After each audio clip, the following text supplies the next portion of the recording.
Hello friends, I am Seema Karthikeyan, Assistant Professor, St. Thomas Training College, Thiruvananthapuram, Kerala.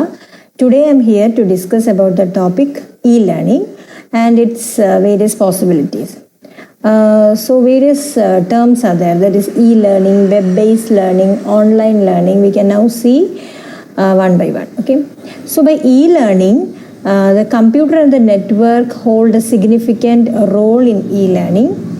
For the learning activity, that is e-learning, and web-based learning is associated with the learning materials that is delivered in a web browser.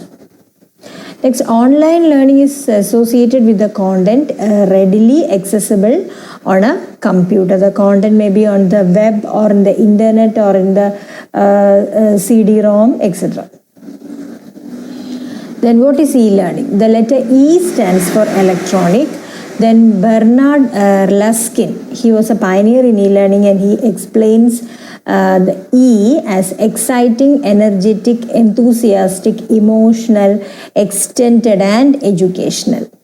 So e-learning is internet-enabled learning, and it is a storehouse of education and information. You all know training, knowledge, and performance management. Then what is the delivery methods of e-learning? The various delivery modes of e-learning. First one is synchronous learning. Here you can see synchronous learning, asynchronous learning, instructor-led group, self-study, then web-based using blog, wikis, forums, etc., and computer-based, CD-ROM based or video streaming. Then first one is synchronous learning. Synchronous means real-time learning. Here, both the if it is instruction, both the teacher and the student need to be online at the same time. That is synchronous learning. Listening to a live radio broadcast, watching a television program, then internet telephoning, then online lectures, etc. are examples for synchronous learning. Coming to asynchronous learning, this is the characteristics of asynchronous learning is the fact that the trainer prepares the course beforehand, and he can just upload in his site. That is, whether he can upload in his blog, or he can mail it, or he can use it he can copy it in a CD-ROM and he can use. That is asynchronous learning. Here the instructor and the student need not be online at the same time.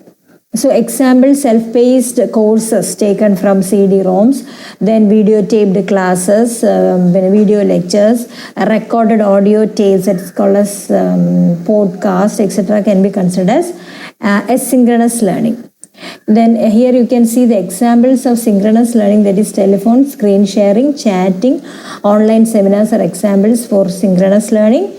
And asynchronous fax, emails, news group, where the people can post some materials or some comments, and later the other people can see it.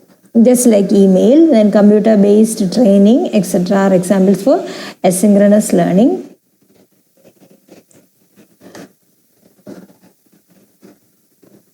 Now we can see the various programs in online courses. We can use a variety of platforms to deliver the content and allow to interact with the students. Some of them are virtual learning environments. For example, Moodle, Blackboard, Collaborate, etc. are virtual learning environment. Then wikis, then blogs, then forum, bulletin boards, social networking sites, video streaming services, that is making use of YouTube, Vimeo, etc. are some of the learning programs in online courses. So first we will see what a virtual classroom is. Virtual learning is a web-based platform for the digital aspects of the course of study, usually within the educational institution. So here there is no need to travel from one place to another. The students, you can listen to lectures, participate in the lab exercises, you can ask questions, etc., sitting at our home or sitting at any convenient place. No need to travel to that particular training center or the institution. That is virtual learning. Then there are various massive open line courses conducted, that is MOOC, that is called as MOOC, MOOC. They are recent and widely researched developments in distance education, which was first introduced in 2008. MOOC, they have closed licenses for their course materials. The students have free access for the various courses in MOOC. Then audio and video conferencing is nothing but a natural extension of the person-to-person telephone call. It can be audio only or video call also. Next is forums. In an internet forum, the message board is an online discussion where the people can hold conversations in the form of forum or posted messages. They differ from chat rooms in that the messages are at least all the messages are temporarily archived. That is a discussion forum that we can post our opinion there. Next is blog. Blog can be considered as a personal website or personal online journal that is frequently updated and intended for generally the public consumption. A blog is a discussion or informational site published on the internet, typically dispersed in we can publish our emotions, feelings, or educational material, everything in our blog. Next is bulletin boards. A bulletin board is a surface intended for posting of public messages.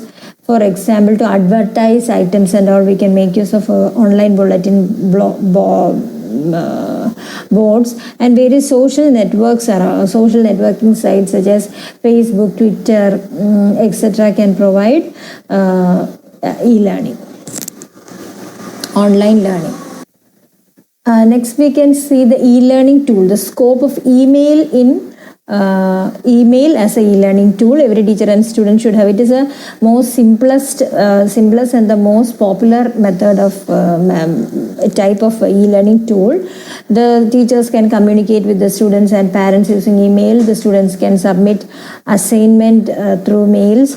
Then the students can have attachments, that is large files, audio or video files can also be attached along with emails. It is simple and effective, efficient and cost effective. Next is online forums. As already mentioned, asynchronous discussion forum.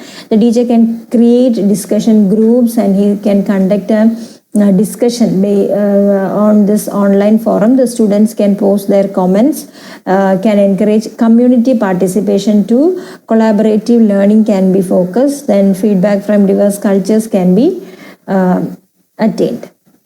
Next is web. Wide range of materials are internet or web. Wide range of materials are available on the internet.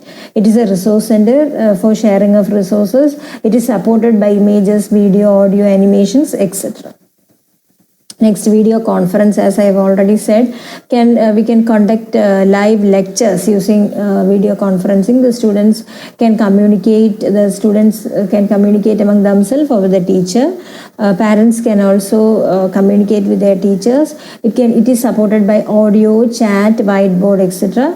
It can be recorded and later be used as on-demand lectures. Moving on to the benefits of e-learning, the convenience. First one is convenience in the sense it is self-service, it is on-demand, anywhere, anytime learning. Private learning can be made possible using e-learning. Then self-paced and flexibility, various modular packages which will be available, which makes it flexible. Then it is media rich. We can add audio, video, animations, etc. to it. Repeatable. We can repeatedly hear or listen or see the video or the audio lectures as many times as you can. Then easier to monitor progress, as well as teachers and administrators are considered. Monitoring process is very easier. Then it is consistent, that is same quality of education to all, and same content and same quality of education can be built up here.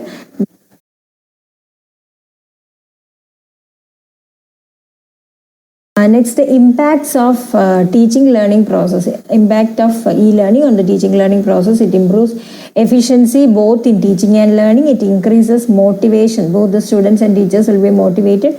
Understanding will be deepening of understanding, that is a higher retention rate will be there. It promotes collaborative video learning and audio conferences, make use of collaborative learning, gives new approach to learning and work, provides new way of interacting, then paves way for personality development, increases the social skills, creates interest in learning. Then it is helpful for self-evaluation, then wide reach and it is consistent, then user convenient or user-friendly approach, flexible and rich medium for students. The students can learn at their own learning styles, whether it may be audio, visual, etc. Then it is used to address students with different learning and cognitive styles. That is what I have told. Self-pacing for slow and quick learners. It reduces the stress and increases satisfaction. Then build here in the figure, you can see learning culture. E-learning culture here is a learner, teacher and administrators will be there. The learner will be self-directed, self-motivated, self-regulating, and the learners can get lifelong learning. The teacher develops knowledge and skill of the basic online tools and all, understand learning, and its need facilitate learning. It creates a learning environment and wide opportunities for the teachers. Administrators can also be a part of this culture by creating learning environment, providing ICT infrastructure facilities and resources for lifelong learning. So that's all about e-learning and its various programs related to e-learning. Thank you.